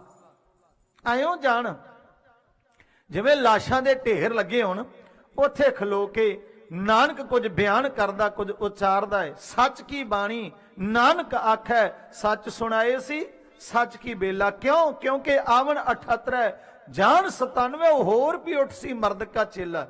ਜੇ ਇਸ ਨੂੰ 1597 ਈਸਵੀ ਚ ਬਾਬਰ, 95 ਚ ਵਾਪਸ ਚਲਾ ਗਿਆ, ਹਮਾਯੂ ਆਇਆ ਤੇ ਹਮਾਯੂ ਨੂੰ ਵੀ ਖਦੇੜ ਦਿੱਤਾ, ਤੇ ਇੱਕ ਹੋਰ ਮਰਦ ਕਾ ਚੇਲਾ ਉੱਠ ਪਿਆ ਜਿਨੇ ਬਾਬਰ ਨੂੰ ਖਦੇੜਿਆ। ਬਾਬਰ ਤੋਂ ਬਾਅਦ ਵਾਹਿਗੁਰੂ ਹਮਾਯੂ ਨੂੰ ਖਦੇੜਿਆ ਹੈ, ਸ਼ੇਰ ਸ਼ਾਹ ਸੂਰੀ।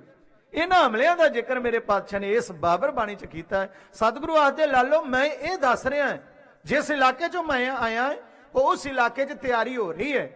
ਮੈਂ ਸਿਆਲਕੋਟ ਨੂੰ ਉਹਦੇ ਅੱਗੇ ਗੋਡੇ ਟੇਕਦੇ ਵੇਖਿਆ, ਮੈਂ ਭੇਰਾ ਉੱਜੜਦਾ ਵੇਖਿਆ ਹੈ, ਤੇ ਉਹ ਤਿਆਰੀ ਕਰ ਰਿਹਾ, ਆਉਣ ਵਾਲਾ ਹੈ। ਸਤਿਗੁਰੂ ਕੌਣ ਆਉਣ ਵਾਲਾ ਹੈ? ਉਹਦਾ ਨਾਮ ਹੈ ਮੁਹੰਮਦ ਜ਼ਹੂਰੁद्दीन।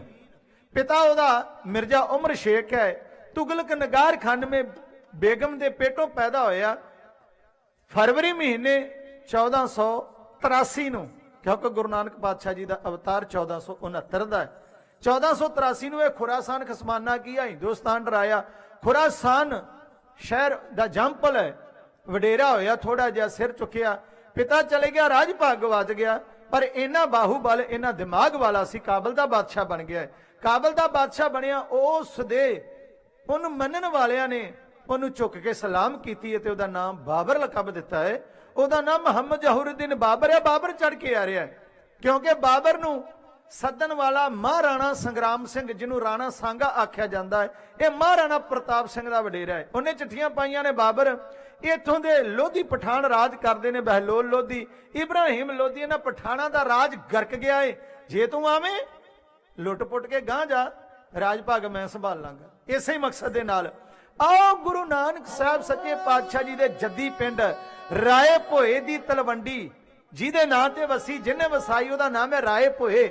ਰਾਏ ਭੋਏ ਦਾ ਜਵਾਈ ਤੇ ਰਾਏ ਭੋਏ ਦੇ ਪੁੱਤਰ ਰਾਏ ਬੁਲਾਰ ਦਾ ਜੀਜਾ, ਉਹਦਾ ਨਾਮ ਹੈ ਆਓ ਸੁਲਤਾਨਪੁਰ ਲੋਧੀ ਦਾ ਹਾਕਮ ਦੌਲਤ ਖਾਨ ਨਵਾਬ, ਜਿਹਦੇ ਕੋਲ ਮੇਰੇ ਗੁਰੂ ਨਾਨਕ ਸਾਹਿਬ ਨੇ 13 ਕਰਕੇ ਮੋਦੀ ਖਾਨੇ ਤੇ ਨੌਕਰੀ ਕੀਤੀ, ਉਹਦਾ ਮੋਦੀ ਬਣ ਕੇ ਕੰਮ ਚਲਾਇਆ ਹੈ।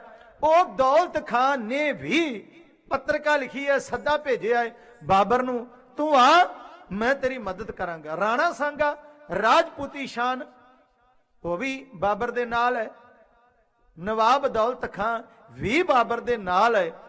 ਤੇ ਫਿਰ ਕੀ ਹੋ ਸਕਦਾ ਕਿ ਬਾਬਰ ਹਮਲਾ ਕਿਉਂ ਨਾ ਕਰੇਗਾ? ਇੱਕ ਬਾਬਰ ਹੈ ਵੱਡਾ, ਇਹਨਾਂ ਤੋਂ ਤਾਕਤਵਰ ਹੈ। ਹੁਣ ਬਾਬਰ ਆਪਣੀ ਫੌਜ ਦੀ ਤਿਆਰੀ ਕਰ ਰਿਹਾ ਹੈ। ਲਾਲੋ ਮੈਂ ਵੇਖ ਆਇਆ ਹੈ ਬਾਬਰ ਦੀ ਤਿਆਰੀ ਹੋ ਰਹੀ ਹੈ, ਤੇ ਬਾਬਰ ਨੇ ਇਸ ਵਾਰ ਹਮਲਾ ਸਿੱਧਾ ਇਸ ਏਮਨਾਬਾਦ ਉੱਪਰ ਕਰਨਾ ਹੈ। ਉਹਦਾ ਨਿਸ਼ਾਨਾ ਏਮਨਾਬਾਦ ਹੈ ਔਰ ਜ਼ਾਹਰ ਸੀ ਬਾਤ ਹੈ। ਔਰ ਬਾਬਰ ਨੇ ਹਮਲਾ ਵੀ ਤੀਸਰਾ ਏਮਨਾਬਾਦ ਉੱਪਰ ਹੀ ਕੀਤਾ ਹੈ। ਏਮਨਾਬਾਦ ਅਮੀਰਾਂ ਦਾ ਇਲਾਕਾ ਹੈ, ਏਮਨਾਬਾਦ ਚ ਧਨ ਦੌਲਤ ਚੋਖਾ ਹੈ। ਇੱਥੇ ਲੜਨ ਵਾਲਿਆਂ ਨੇ ਅੱਗੋਂ ਵੀ ਤਿਆਰੀ ਕਰ ਲਈ। ਸਤਿਗੁਰੂ ਜੀ ਹੱਥ ਜੋੜ ਕੇ ਲਾਲੋ ਨੇ ਆਖਿਆ ਅਸੀਂ ਕੀ ਕਰੀਏ? ਮੇਰੇ ਪਾਤਸ਼ਾਹ ਜੀ ਨੇ ਆਖਿਆ ਡਰੋ ਨਾ, ਆਪੋ ਆਪਣੇ ਪਰਿਵਾਰ ਲੈ ਕੇ ਸੁਰੱਖਿਅਤ ਥਾਵਾਂ ਤੇ ਚਲੇ ਜਾਓ, ਬੜੀ ਜਲਦੀ ਉਸ ਡਾਡੇ ਦਾ ਹਮਲਾ ਹੋਣ ਵਾਲਾ ਹੈ। ਗੁਰੂ ਨਾਨਕ ਪਾਤਸ਼ਾਹ ਆਪ ਵੀ ਚਲੋ, ਨਹੀਂ ਅਸੀਂ ਕਰਤੇ ਦੇ ਰੰਗ ਵੇਖਣ ਵਾਸਤੇ ਅਸੀਂ ਇਹਨਾਂ ਏਮਨਾਬਾਦ ਦੀ ਧਰਤੀ ਤੇ ਵਸਣ ਵਾਲੇ ਲੋਕਾਂ ਦਾ ਕੁਝ ਹਸ਼ਰ ਵੇਖਾਂਗੇ, ਕੁਝ ਉਹਦਾ ਤਲਵਾਰ ਚੱਲਦੀ ਵੇਖਾਂਗੇ, ਅਸੀਂ ਨਿਰੰਕਾਰ ਦੇ ਰੰਗ ਵੇਖਣ ਵਾਸਤੇ ਅਸੀਂ ਇੱਥੇ ਮੌਜੂਦ ਰਹਾਂਗੇ। ਲਾਲੋ ਜੀ ਦਾ ਗਵਾਂਢੀ ਇੱਕ ਪੰਡਤ ਹੈ, ਸਤਿਗੁਰੂ ਜੀ ਨੇ ਉਹਨੂੰ ਵੀ ਉਹਨਾਂ ਦੇ ਨਾਲ ਕਿਸੇ ਬਾਹਰ ਸੁਰੱਖਿਆ ਥਾਵਾਂ ਤੇ ਭੇਜ ਦਿੱਤਾ, ਜਿੱਥੇ ਹਮਲਾ ਹੋਣ ਦਾ ਡਰ ਨਹੀਂ ਸੀ। ਪਰ ਇੱਥੇ ਹਮਲਾ ਹੋਣ ਦਾ ਡਰ ਹੀ ਨਹੀਂ, ਬਲਕਿ ਹਮਲਾ ਹੋਣ ਦਾ ਯਕੀਨ ਹੈ। ਏਮਨਾਬਾਦ ਉੱਪਰ ਹਮਲਾ ਹੋਵੇਗਾ। ਗੁਰੂ ਨਾਨਕ ਸਾਹਿਬ ਸੱਚੇ ਪਾਤਸ਼ਾਹ ਉੱਥੇ ਬੈਠੇ ਰਹੇ। ਲਾਲੋ ਆਪਣਾ ਪਰਿਵਾਰ ਲੈ ਕੇ ਸੰਗੀਆਂ ਦੇ ਨਾਲ ਉੱਥੋਂ ਸੁਰੱਖਿਆ ਥਾਂ ਤੇ ਚਲਾ ਗਿਆ। ਤੇ ਉਧਰੋਂ ਆਓ ਤੱਕੀਏ, ਕਾਬਲ ਤੋਂ ਚੜੇ ਹੋਏ ਬਾਬਰ ਬਾਦਸ਼ਾਹ ਨੇ ਏਮਨਾਬਾਦ ਭਾਵ ਮੁਲਕ ਦੇ ਉੱਪਰ ਚੜਾਈ ਹਮਲਾ ਕੁਝ ਹੈ ਆਇਓ ਕੀਤਾ।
ਬਾਦਸ਼ਾਹ ਫਿਰ ਗਈ ਦੁਹਾਈ, ਮਾਨੋ ਲੱਖਾਂ ਜੀਆਂ ਤੇ ਚੜ ਪਰਲੋ ਆਈ। ਏਮਨਾਬਾਦੀ ਹਾਕਮਾਂ ਰਣ ਤੇਗ ਉਠਾਈ, ਐ ਪਰ ਲੜ ਕੇ ਹਾਰ ਗਏ, ਗਈ ਪੇਸ਼ ਨਾ ਕਾਈ। ਫਿਰ ਜੇਤੂ ਜਰਨੈਲ ਨੇ ਕੀਤੀ ਮਨਿਆਈ, ਪਲ ਵਿੱਚ ਵਸਦੇ ਸ਼ਹਿਰ ਦੀ ਇੱਟ ਇੱਟ ਖੜਕਾਈ। ਉਹ ਬਾਬਰ ਬਾਦਸ਼ਾਹ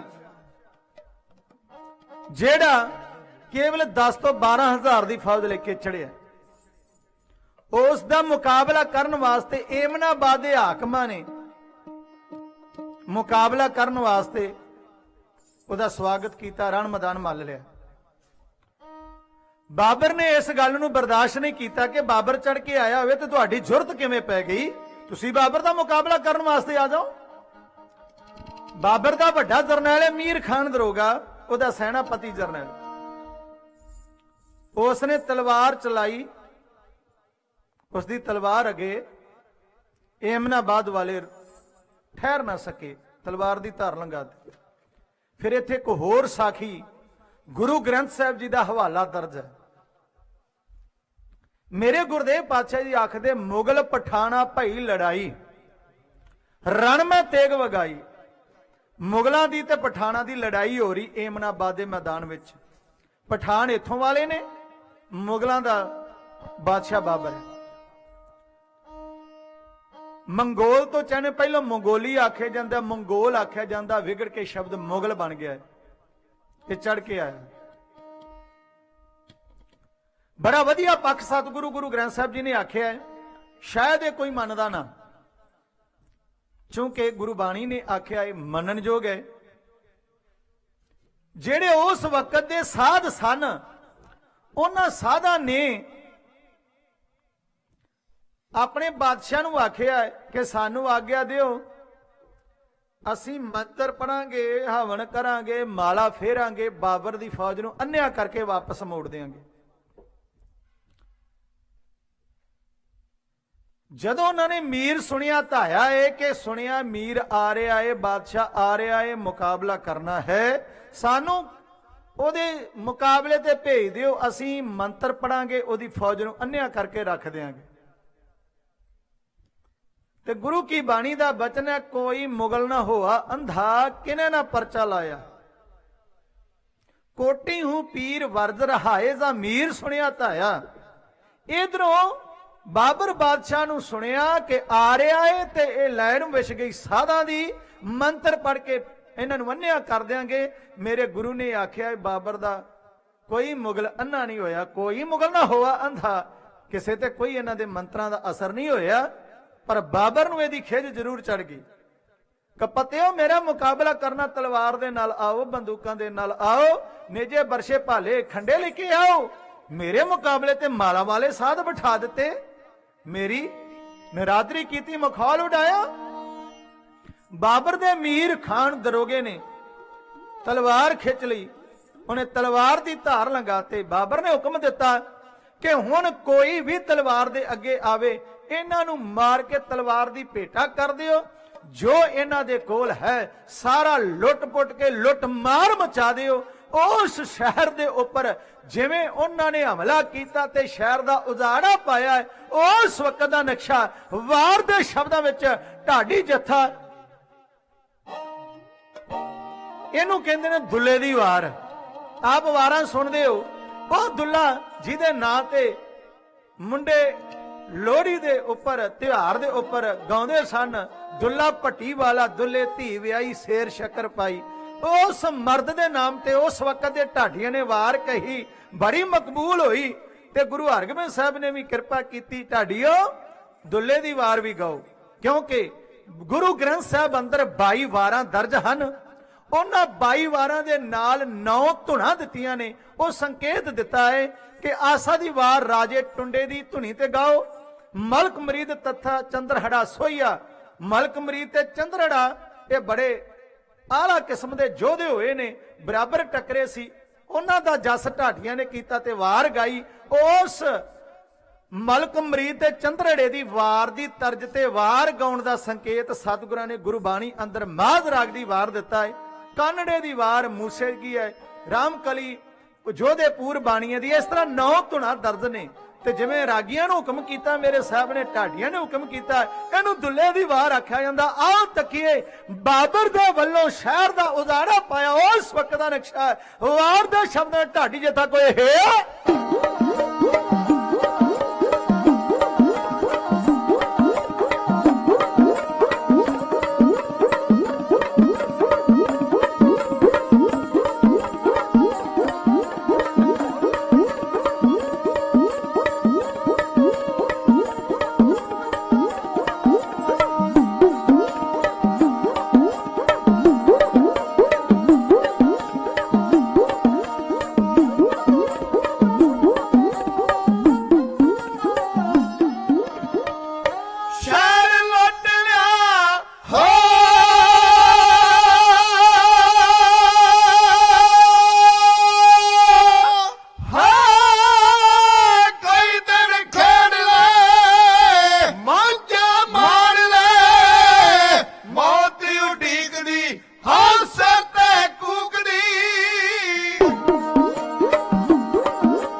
ਬੰਨ ਲੈ ਮਾਵਾਂ ਦੇ ਲਾਡਲੇ, ਉਹਨੇ ਬੰਨ ਲੈ ਮਾਵਾਂ ਦੇ ਲਾਡਲੇ, ਹਾਏ ਤੇ ਭੈਣਾਂ ਦੇ ਬੰਨ ਲੈ ਭਰਾ।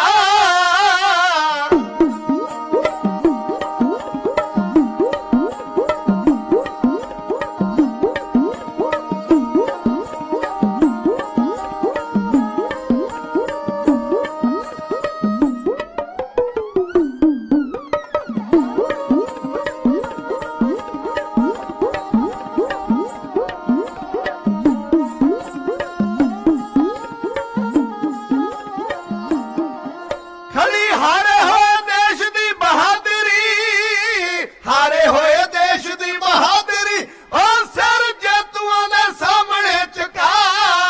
ਯਾਦ ਰਹਿੰਦੀਆਂ ਰਹਿੰਦੀਆਂ ਬਹਾਦਰਾਂ ਤੇਰੀਆਂ, ਆਇਓ ਬਾਬਰ ਬਾਦਸ਼ਾਹ ਦੀ ਤਲਵਾਰ ਚੱਲੀ, ਏਮਨਾਬਾਦ ਤਬਾਹ ਕਰਕੇ ਰੱਖ ਦਿੱਤਾ ਹੈ। ਪਲ ਵਿੱਚ ਵਸਦੇ ਸ਼ਹਿਰ ਦੀ ਇੱਟ ਇੱਟ ਖੜਕਾਈ, ਲੋਥਾਂ ਰੁਲਣ ਨਖਸਮੀਆਂ ਮਿੱਝ ਕਹਾਣੀ ਪਾਈ। ਲਹੂ ਮਿੱਝ ਦਾ ਘਾਣ ਗਾਰਾ ਬਣ ਗਿਆ, ਨਦੀਆਂ ਚੱਲੀਆਂ ਲਹੂ ਦੀਆਂ। ਇਨਾ ਕਤਲੋ ਗਾਰਦ ਬਾਬਰ ਦੇ ਹੁਕਮ ਦੇ ਨਾਲ ਮੱਚੀ। ਬਾਬਰ ਦੀ ਤਲਵਾਰ ਚੱਲੀ ਹੈ, ਉਸਨੇ ਨਹੀਂ ਵੇਖਿਆ ਕਿ ਸਾਹਮਣੇ ਕੌਣ ਆਇਆ। ਸ਼ਹਿਰ ਦੀ ਤਬਾਹੀ ਮਚਾ ਦਿੱਤੀ। ਗੁਰੂ ਨਾਨਕ ਸਾਹਿਬ ਸੱਚੇ ਪਾਤਸ਼ਾਹ ਨੇ ਆਖਿਆ ਸੀ, ਚੜ ਕੇ ਡਾਡਾ ਆ ਰਿਹਾ ਲਾਲੋ, ਗਿਣ ਗਿਣ ਬਦਲੇ ਲੈਣ। ਆ ਜਿਹੜੇ ਤੂੰ ਮਹੱਲਾਂ ਦੇ ਵਿੱਚ ਗੀਤ ਸੁਣਦਾ ਹੈ, ਵੈਣ ਪੈ ਜਾਣਗੇ, ਔਰ ਵਾਕਈ ਪਏ। ਬਾਬਰ ਬਾਦਸ਼ਾਹ ਨੇ ਜਦੋਂ ਤਲਵਾਰ ਦੀ ਹਨੇਰੀ ਬੰਦ ਕੀਤੀ, ਜਿਹੜੇ ਬਚ ਗਏ ਸਨ ਉਹਨਾਂ ਦੀਆਂ ਸਿਰ ਮੁੰਨ ਦਿੱਤੇ, ਜਨਾਨੀਆਂ ਵੀ ਬੰਨ ਲਈਆਂ, ਬੰਦੇ ਬੰਨ ਲਏ। ਉਹਨਾਂ ਮਾਲਕਾਂ ਤੋਂ ਉਹਨਾਂ ਦੇ ਹੱਥੀਂ ਹੀ ਉਹਨਾਂ ਧਰਤੀ ਵਿੱਚ ਦੱਬੀਆਂ ਹੋਈਆਂ ਉਹਨਾਂ ਦੀਆਂ ਦੌਲਤਾਂ ਕਢਵਾ ਲਈਆਂ। ਚੰਗਾ ਚੋਖਾ ਸਮਾਨ ਜਿਹੜਾ ਸੀ ਉਹ ਸਾਰਾ ਹੀ ਇੱਕ ਥਾਂ ਤੇ ਬੰਨ ਲਿਆ ਤੇ ਉਹਨਾਂ ਦੇ ਹੀ ਸਿਰ ਤੇ ਰੱਖ ਦਿੱਤਾ। ਕਿਉਂਕਿ ਵਿਦਵਾਨ ਇਹ ਦੱਸਦੇ ਨੇ, ਸੈਦਪੁਰ, ਏਮਨਾਬਾਦ, ਉਹਨਾਂ ਨੂੰ ਇੱਕ ਨਾਮ ਦਿੱਤਾ ਗਿਆ ਹੈ। ਸੈਦਪੁਰ ਸੀ, ਉਸ ਨੂੰ ਏਮਨਾਬਾਦ ਦਾ ਨਾਮ ਸ਼ੇਰ ਸ਼ਾਹ ਸੂਰੀ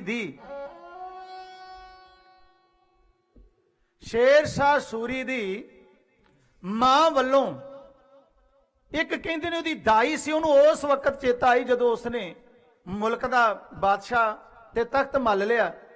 ਉਸਨੇ ਉਹਦਾ ਨਾਂ ਏਮਨਾ ਸੀ, ਉਹਦੇ ਨਾਂ ਤੇ ਏਮਨਾਬਾਦ ਨਾਮ ਰੱਖ ਦਿੱਤਾ ਸੈਦਪੁਰ ਦਾ। ਪਰ ਇਹ ਤੀਸਰਾ ਬਾਦਸ਼ਾਹ ਹੈ, ਬਾਬਰ ਤੋਂ ਬਾਅਦ ਬਾਬਰ ਹੈ, ਬਾਬਰ ਤੋਂ ਬਾਅਦ ਹੁਮਾਯੂੰ ਤੋਂ ਬਾਅਦ ਉਸ ਦਾ ਮੁਕਾਬਲਾ ਹੋਇਆ ਸ਼ੇਰ ਸ਼ਾਹ ਸੂਰੀ ਦੇ ਨਾਲ। ਇਹ ਤੀਸਰੇ ਥਾਂ ਤੇ ਗੱਲ ਆਉਂਦੀ ਹੈ। ਪਰ ਕਈਆਂ ਨੇ ਲਿਖ ਦਿੱਤਾ ਕਿ ਏਮਨਾਬਾਦ ਹੀ ਸੈਦਪੁਰ ਹੈ, ਜਾਂ ਸੈਦਪੁਰ ਤੇ ਏਮਨਾਬਾਦ ਥੋੜੇ ਥੋੜੇ ਫਾਸਲੇ ਤੇ। ਭਾਵ ਜਿਵੇਂ ਕਈਆਂ ਪਿੰਡਾਂ ਦੇ ਵਿੱਚੋਂ ਇੱਕ ਸੜਕ ਨਿਕਲਦੀ, ਇੱਕ ਰਾਹ ਨਿਕਲਦਾ, ਖੱਬੇ ਬੰਨੇ ਸੱਜੇ ਬੰਨੇ ਪਿੰਡ ਦੇ ਨਾਂ ਬਦਲਿਆ ਜਾਂਦੇ ਨੇ। ਖੈਰ ਕੁਝ ਵੀ ਹੋਵੇ, ਇਸ ਇਲਾਕੇ ਦੇ ਬਾਰ-ਬਾਰ ਇੱਕ ਆਰਜੀ ਤੌਰ ਤੇ ਜੇਲ੍ਹ ਬਣੀ ਹੋਈ ਹੈ। ਉਸ ਜੇਲ੍ਹ ਦੇ ਵਾਸਤੇ ਸਾਰਿਆਂ ਨੂੰ ਬੰਨਣ ਵਾਸਤੇ ਲੈ ਕੇ ਜਾਣਾ ਤੇ ਸਮਾਨ ਵੀ ਉਹਨਾਂ ਦੇ ਸਿਰ ਤੇ। ਜਦੋਂ ਸਾਰੇ ਗ੍ਰਿਫਤਾਰ ਕਰ ਲਏ ਗਏ, ਜਨਾਨੀਆਂ ਜਿਹੜੀਆਂ ਗ੍ਰਿਫਤਾਰ ਕੀਤੀਆਂ ਉਹਨਾਂ ਦੇ ਸਿਰ ਮੁੰਨ ਦਿੱਤੇ ਗਏ ਤੇ ਉੱਥੋਂ ਦੀ ਚੁੱਕ ਕੇ ਮਿੱਟੀ, ਜਿਹਨੂੰ ਘੱਟਾ ਜਾਂ ਤਹੂੜਾ ਆਖਦੇ, ਉਹਨਾਂ ਦੇ ਸਿਰ ਦੇ ਵਿੱਚ ਪਾਈ ਗਈ। ਉਹਨਾਂ ਨੂੰ ਗੁਲਾਮ ਹੋਣ ਦਾ ਅਹਿਸਾਸ ਕਰਾ ਦਿੱਤਾ ਗਿਆ। ਜੇਤੂ ਜਰਨੈਲ ਨੇ ਮਨ ਮਰਜ਼ੀਆਂ ਕਰਨੀਆਂ ਸ਼ੁਰੂ ਕਰ ਦਿੱਤੀਆਂ। ਉਹਨਾਂ ਨੂੰ ਬੰਨ ਕੇ ਉਹਨਾਂ ਦੇ ਸਿਰ ਤੇ ਰੱਖ ਕੇ ਸਮਾਨ ਤੇ ਤੋਰਿਆ ਜਾ ਰਿਹਾ ਤੇ ਨਾਲ ਹੀ ਵੇਖਿਆ ਕਿ ਕਿਸਾਦ ਬੈਠੇ ਨੇ, ਉਹਨਾਂ ਨੂੰ ਵੀ ਗ੍ਰਿਫਤਾਰ ਕਰ ਲਿਆ। ਮੀਰ ਖਾਨ ਦਰੋਗੇ ਨੇ ਗੁਰੂ ਨਾਨਕ ਸਾਹਿਬ ਸੱਚੇ ਪਾਤਸ਼ਾਹ ਜੀ ਦਾ ਰਿਸ਼ਟ ਪੁਸ਼ਟ ਸਰੀਰ ਵੇਖ ਕੇ ਇੱਕ ਪੰਡ ਉਹਨਾਂ ਦੇ ਵੀ ਸਿਰ ਤੇ ਟਿਕਾ ਦਿੱਤੀ। ਮਰਦਾਨਾ ਗੁਰੂ ਨਾਨਕ ਸਾਹਿਬ ਨੂੰ 10 ਸਾਲ ਵੱਡਾ ਹੈ, ਇਸ ਕਰਕੇ ਸਮਾਨ ਚੁੱਕਣ ਜੋਗਾ ਨਜ਼ਰ ਨਾ ਆਇਆ ਤੇ ਬਾਬਰ ਦੇ ਜਰਨੈਲ ਨੇ ਬਾਬਰ ਦਾ ਹੀ ਬੜੀ ਅਥਰੀ ਕਿਸਮ ਦਾ ਘੋੜਾ ਉਹਨੂੰ ਫੜਾ ਦਿੱਤਾ ਕਿ ਲੈ ਬੁੱਢਿਆ, ਘੋੜਾ ਤੂੰ ਫੜ ਲੈ, ਇਹਦੀ ਵਾਗ ਫੜ ਕੇ ਤੁਰਿਆ ਚੱਲ। ਉਹ ਇੰਨਾ ਚੰਦਰਾ ਘੋੜਾ ਹੈ, ਕਦੇ ਖੱਬੇ ਖਿੱਚਦਾ ਕਦੇ ਸੱਜੇ ਖਿੱਚਦਾ, ਸੂਤਰ ਨਹੀਂ ਆਉਂਦਾ। ਪਰ ਮਰਦਾਨਾ ਆਪਣੇ ਮੋਢੇ ਤੇ ਟੰਗੀ ਹੋਈ ਰਬਾਬ ਨੂੰ ਸੰਭਾਲਦਾ ਉਸ ਘੋੜੇ ਦੀਆਂ ਵਾਗਾਂ ਫੜ ਕੇ ਤੁਰਿਆ ਜਾ ਰਿਹਾ। ਗੁਰੂ ਨਾਨਕ ਸਾਹਿਬ ਸੱਚੇ ਪਾਤਸ਼ਾਹ ਜੀ ਨੇ ਵੇਖਿਆ ਹੈ ਆ ਜਿਹਨਾਂ ਨੇ ਕਦੇ ਪ੍ਰਮਾਤਮਾ ਦਾ ਨਾਮ ਨਹੀਂ ਚੇਤੇ ਕੀਤਾ, ਕਦੇ ਰੱਬ ਨੂੰ ਸੁੱਖ ਵਿੱਚ ਯਾਦ ਨਹੀਂ ਕੀਤਾ, ਹੁਣ ਅੱਖਾਂ ਦੇ ਵਿੱਚ ਹੰਝੂ ਨੇ, ਸਿਰ ਮੁੰਨੇ ਹੋਏ ਨੇ, ਸਿਰ ਦੇ ਵਿੱਚ ਘਟਾ ਹੈ। ਜਿਨ ਸਿਰ ਸੋਹਣ ਪੱਟੀਆਂ ਮੰਗੀ ਪਾਏ ਸੰਦੂਰ, ਸਹਿ ਸਿਰ ਕਾਤੀ ਮੁਨੀਅਨ ਗਲ ਵਿੱਚ ਆਵੇ ਧੂੜ। ਮਹਿਲਾਂ ਅੰਦਰ ਹੁੰਦੀਆਂ ਹੁਣ ਬਹਿਣਾ ਮਿਲਣਾ ਹਦੂਰ। ਆਦੇਸ਼ ਬਾਬਾ ਆਦੇਸ਼, ਆਦ ਪੁਰਖ ਤੇਰਾ ਅੰਤ ਨਾ ਪਾਇਆ, ਕਰ ਕਰ ਦੇਖੇ ਵੇਸ। ਗੁਰੂ ਨਾਨਕ ਸਾਹਿਬ ਸੱਚੇ ਪਾਤਸ਼ਾਹ ਜੀ ਨੇ ਤਲੰਗ ਰਾਗ ਦੇ ਵਿੱਚ ਇਸ ਮਾਹੌਲ ਨੂੰ ਵੇਖ ਕੇ ਇਹ ਲੰਬਾ ਚੌੜਾ ਸ਼ਬਦ ਦਰਜ ਕਰ ਦਿੱਤਾ। ਗੁਰੂ ਨਾਨਕ ਸਾਹਿਬ ਆਖਦੇ ਮਰਦਾਨਾ ਰਬਾਬ ਦਾ ਬਾਣੀ ਆਈ ਹੈ ਗਾਈਏ। ਮਰਦਾ ਕਾਂ ਅੱਖ ਲੱਗਾ ਸ਼ਾਬਾਸ਼ ਬਾਬਾ, ਚੰਗਾ ਮੌਕਾ ਵੇਖਿਆ ਹੀ ਰਬਾਬ ਵਜਾਉਣ ਦਾ। ਤੂੰ ਹੁਕਮ ਕਰਦਾ ਮੈਂ ਨਿੱਤ ਰਬਾਬ ਵਜਾਉਂਦਾ, ਪਰ ਬਾਬਾ ਬਾਬਰ ਦਾ ਕੀਤਾ ਹੋਇਆ ਹਸ਼ਰ ਤੇਰੀਆਂ ਅੱਖਾਂ ਦੇ ਸਾਹਮਣੇ ਹੈ। ਉਹਦਾ ਘੋੜਾ ਮੈਨੂੰ ਫੜਾਇਆ ਹੋਇਆ ਬੜਾ ਅਥਰਾ, ਕਦੇ ਇੱਧਰ ਖਿੱਚਦਾ ਕਦੇ ਉੱਧਰ ਖਿੱਚਦਾ ਹੈ। ਜੇਕਰ ਇਹਦੀਆਂ ਵਾਗਾਂ ਛੱਡ ਦਿੱਤੀਆਂ ਘੋੜਾ ਪਤਾ ਨਹੀਂ ਕਿੱਧਰ ਚਲਾ ਜਾਏਗਾ। ਫਿਰ ਮੇਰੀਆਂ ਮੌਰਾ ਬਾਬਰ ਦੀਆਂ ਡਾਂਗਾਂ ਝੱਲਣ ਜੋਗੀਆਂ ਨਹੀਂ। ਬਾਬਾ ਉਹ ਜਿੱਥੇ ਪਹੁੰਚਣਾ ਪਹੁੰਚ ਕੇ ਉੱਥੇ ਤੇਰੀ ਰਬਾਬ ਵਜਾ ਦਿਆਂਗਾ, ਗਾਲ ਵੀ ਖੁੱਲ ਕੇ, ਜਿੰਨਾ ਦਿਲ ਕਰਦਾ ਗਾਲ ਵੀ। ਸਤਿਗੁਰੂ ਆਖਦੇ ਮਰਦਾਨਾ ਸਤ ਕਰਤਾਰ ਕਹੋ, ਘੋੜੇ ਦੀਆਂ ਵਾਗਾਂ ਘੋੜੇ ਦੇ ਉੱਤੇ ਸੁੱਟਦੇ, ਤੇਰੇ ਪਿੱਛੇ ਪਿੱਛੇ ਤੁਰੇ ਆਵੇਗਾ। ਆ ਉਹਦੇ ਰੰਗ ਦੇ ਵਿੱਚ ਭੇਜ ਕੇ ਉਸ ਦਾ ਸੱਦ ਗਾਵੀਏ। ਗੁਰੂ ਨਾਨਕ ਸਾਹਿਬ ਸੱਚੇ ਪਾਤਸ਼ਾਹ ਵੇਖ ਰਹੇ ਨੇ ਉਹਨਾਂ ਰੋਂਦੀਆਂ ਜਿੰਦਾਂ ਨੂੰ, ਵੇਖ ਰਹੇ ਨੇ ਉਸ ਹਾਲਾਤ ਨੂੰ, ਤੇ ਗੁਰਦੇਵ ਸੱਚੇ ਪਾਤਸ਼ਾਹ ਮਰਦਾਨੇ ਨੂੰ ਕੀ ਕਹਿੰਦੇ ਨੇ, ਰੰਗ ਕਰਤਾਰ ਦੇ ਕੀ ਵੇਖ ਰਹੇ ਨੇ। ਆਓ ਤੱਕੀਏ ਇਸ ਵਾਰ ਰਾਹੀਂ ਤੁਹਾਡੀ ਜਥਾ ਆਇਓ ਬੇਨਤੀ ਕਰਦਾ।